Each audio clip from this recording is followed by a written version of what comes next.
Estúdio E está no ar para você se empregar. Juntos vamos empreender. Estúdio E, eu e você. É hora de mudar, é hora de crescer, pois está no ar. Estúdio E. Olá, está começando mais um Estúdio E, programa voltado para você que procura a melhor colocação no mercado de trabalho.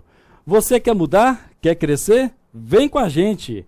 Todas as semanas iremos debater temas atuais, temas sobre empregabilidade, empreendedorismo e educação, e também entretenimento.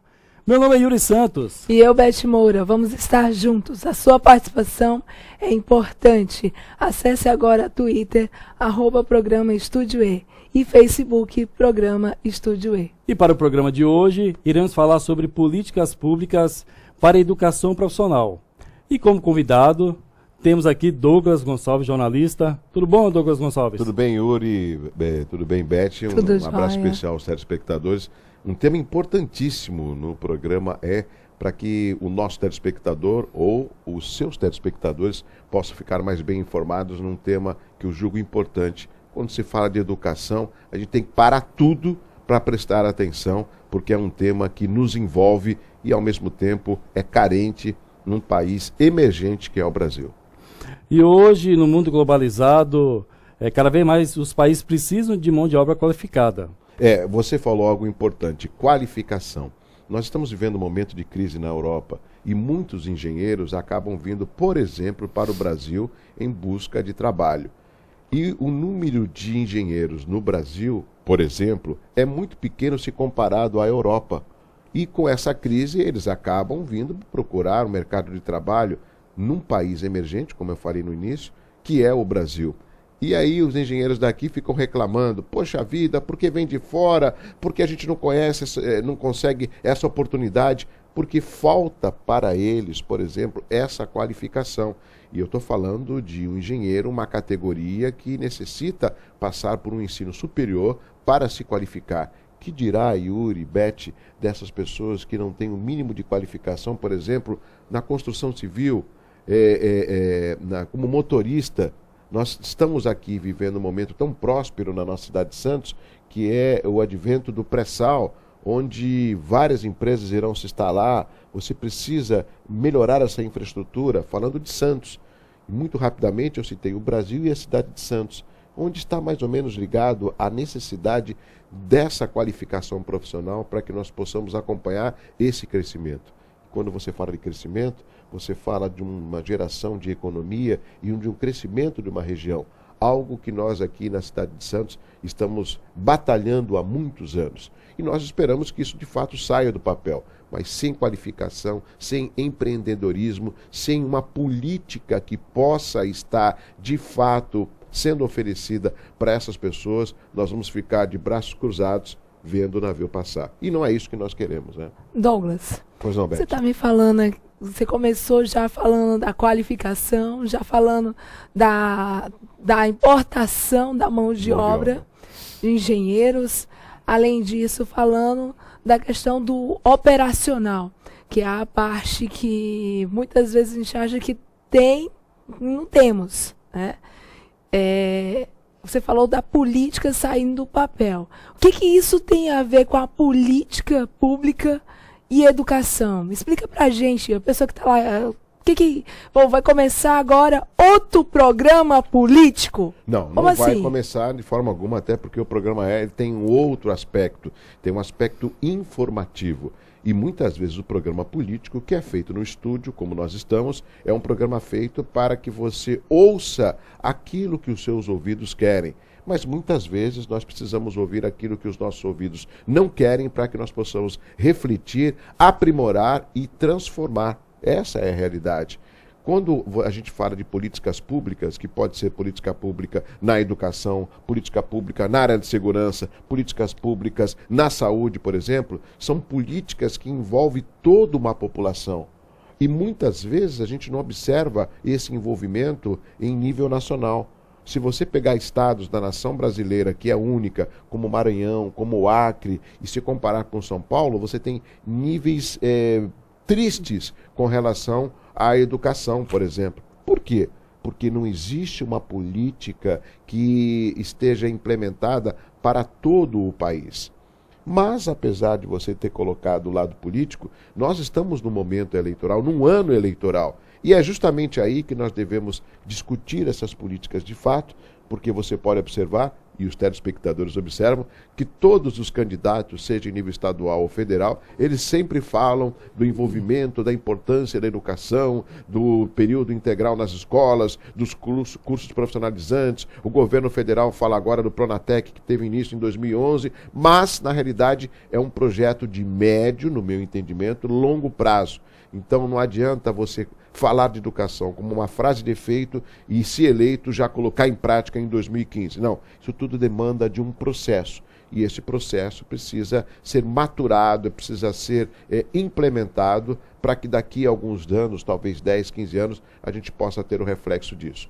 No meu entendimento, isso sim é política pública, não é a política que só se fala, é a política que tem que ser feita. Na sua visão, o incentivo do governo na questão do curso profissional, a sua avaliação? Eu acho que é tímido mediante ao nosso crescimento.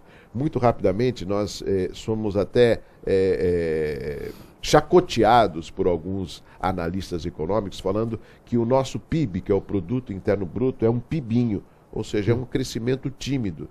A par desse assunto, nós temos um outro aspecto, nós temos aí o pré-sal. E o que nós estamos ouvindo muito, e eu julgo importante, dos presidenciáveis, é que uma boa parte do pré-sal será investido na educação. Entendeu? Isso sim é importante, porque os municípios, ou melhor, os estados, eles terão uma fatia significativa dos royalties do petróleo que será explorado. E aonde utilizar esse dinheiro que entrará quando da exploração do pré-sal? Na educação e também na saúde. Estão falando numa fatia muito grande na área da educação. Aí sim é um investimento correto. Mas também não quer dizer que o ano que vem já vai jorrar petróleo aqui no nosso estuário santista e a gente vai ganhar dinheiro por isso. Não. Existem plataformas que estão sendo instaladas, próximas inclusive de estados como Rio de Janeiro e Espírito Santo. Mas tudo isso que vai ser arrecadado com a exploração, o dinheiro que entrará para os estados deverá ser revertido para a educação. É um projeto, né? É um projeto. A minha única preocupação é que nós temos pressa para poder investir na educação, pressa para poder crescer, pressa, por exemplo, para a gente colocar essas políticas públicas à disposição da população. Nós aqui em Santos temos uma grande quantidade de universidades, né? Muitos alunos não moram aqui, vêm aqui para trabalhar e para estudar, né? E depois de formado, por falta de opção, num território tão importante que é o nosso, tendo o maior porto da América Latina, eles acabam tendo como única opção a rodovia dos imigrantes. Essa é uma realidade que a gente tem que mudar. Como muda? Com políticas públicas sérias. Quem que pode cobrar? O Yuri, a Beth, quem está acompanhando, o telespectador. Não é só criticar, tem que participar, né? E hoje é muito fácil você falar com parlamentares, participar de uma sessão da Câmara, mandar um e-mail para um governador, participar de uma audiência pública, cobrar dos seus representantes, e se não der certo, troca seus representantes. É através do voto que você também faz essa mudança. Só depende de você e de todos nós. Douglas, você falou uma coisa, pressa. O povo de casa também está com muita pressa. Quer sair do sofá, quer sair da mesmice, quer sair do seu lugar comum, porque muitas vezes acorda e não tem incentivo. Acaba tendo depressão por não ter um trabalho, por não ter uma perspectiva. Você falou muito da política pública voltada à educação. Bom, eu estou em casa. Eu quero fazer algo diferente. Eu quero ter resultado também na minha vida. E você falou da pressa.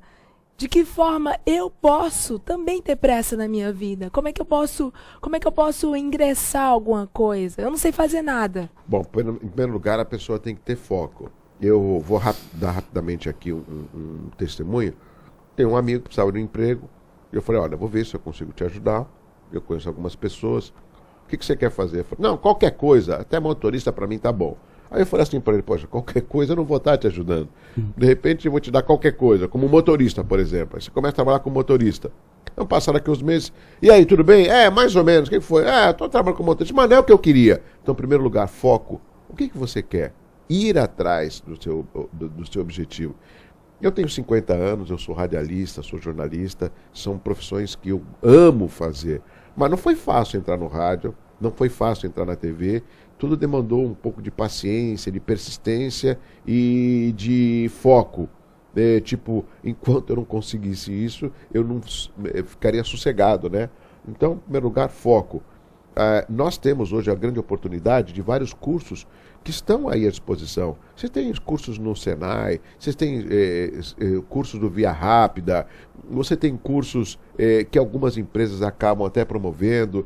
E vá buscar, tem o site, tem formas de você procurar qualificação. O Via Rápida, por exemplo, que é um projeto que eu julgo importante do governo do Estado, dá cursos de 30 a 60 dias com certificado. A pessoa que está desempregada, ela tem ainda a condição de receber a condução para ela poder se locomover. E muitas vezes ela acaba já saindo com carteira assinada, porque tem encaminhamento dos sindicatos, de associações, né?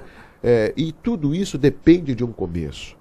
Muito rapidamente, a gente observa que alguns empresários que hoje são respeitados no nosso Brasil, eles não tiveram um começo assim. Quer ser empresário? Tá aqui, ó, tua carteira, vai lá. Não, eles conquistaram, eles batalharam. Tem empresário que se deu bem, quando ele começou, ele tinha uma bicicletaria. Qual o diferencial? Que a bicicletaria dele funcionava 24 horas. Tinha um outro empresário muito conhecido no ramo, inclusive, de televisão, que ele era camelô. Hoje ele tem uma emissora de TV, ou seja, não significa que todos nós teremos um futuro brilhante e seremos milionários, mas precisamos ter foco para a gente poder se comprometer naquilo e que nós gostaríamos de ser, em várias áreas, seja no jornalismo, seja na advocacia, seja na medicina, seja na contabilidade, em várias áreas. O foco, no meu entendimento, ele tem dois aspectos. O aspecto do foco, daquilo que você quer e daquilo que o mercado pede para você. Aqui, muito rapidamente, na cidade de Santos, na Azevedo Sodré, eu não entendi nada, mas eu vou até dividir um questionamento que eu fiz comigo mesmo no carro. Tem duas lavanderias, uma do lado da outra. Eu não sei o que elas pensam. Será que elas pensam em competir uma com a outra?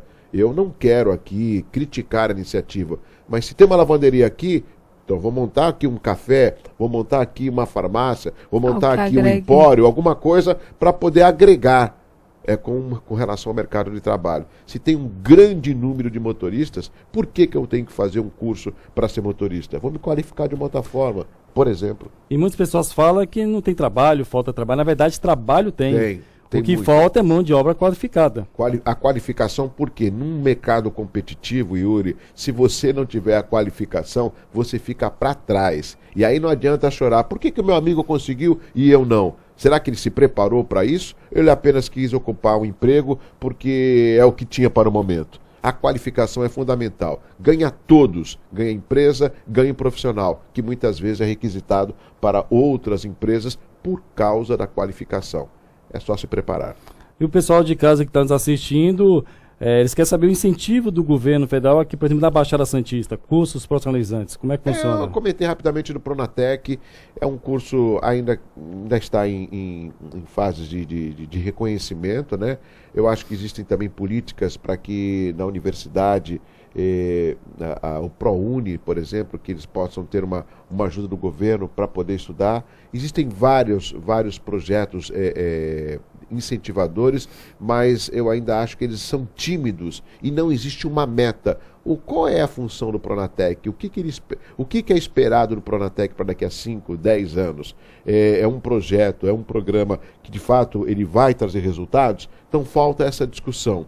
Eu acredito que essas políticas, elas precisam, antes de serem implementadas, ser debatidas com a população, debatidas com os estudantes, assim como as audiências públicas ocorrem para que a população possa participar. Se não adianta política onde o governo impõe. Política, no meu entendimento, para dar resultado, é quando a população participa. O pessoal de casa com certeza está gostando, está sendo um tema assim, fundamental nos dias atuais, e o Douglas Gonçalves está passando para nós todo o seu conhecimento, e com certeza vocês aprenderam um pouco mais do que vem a ser políticas públicas, o mercado profissional. Infelizmente, nosso tempo é curto, Né, Douglas Mas Gonçalves? deu pra gente conversar um pouco, né? E olha, eu não coloquei aqui todo o meu conhecimento. Pelo contrário, eu aprendo com vocês e com o telespectador. Eu só acredito, Yuri, Beth, que a gente tem que participar mais. O brasileiro tem um hábito de só criticar. E se a gente deixar de criticar e promover e participar e se envolver, com certeza o resultado é melhor para todos nós. Agradecemos sua presença, viu, Douglas Gonçalves? Obrigado, Yuri, Beth. Obrigada. Um abraço especial aos telespectadores. É muito bom a gente poder discutir um tema tão importante que é a educação. Até porque, se não tivéssemos educação, não estaremos aqui com o Estúdio E. É hora de mudar, é hora de crescer, pois está no ar. Estúdio E. E vocês aí de casa gostaram? Tenho certeza que sim. Não saiam daí. O programa hoje está sensacional. Beth, o que teremos para o próximo bloco? Teremos uma profissional de RH que vai falar sobre o mercado de trabalho e oferta de emprego. Não sai daí, voltamos já. Fique com a gente.